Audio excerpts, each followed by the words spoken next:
बेसुआदी रहती है तू सजना। पाक सी खुलियां फिजावां विच जी, काश किते मिल जावे रावां विच जी। रब सी ओ मेरियां निगाहां विच जी, बनी किस चन्न दी हूर होनी है।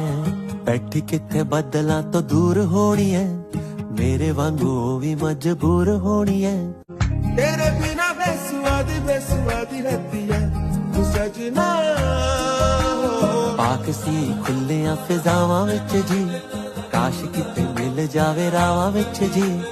रब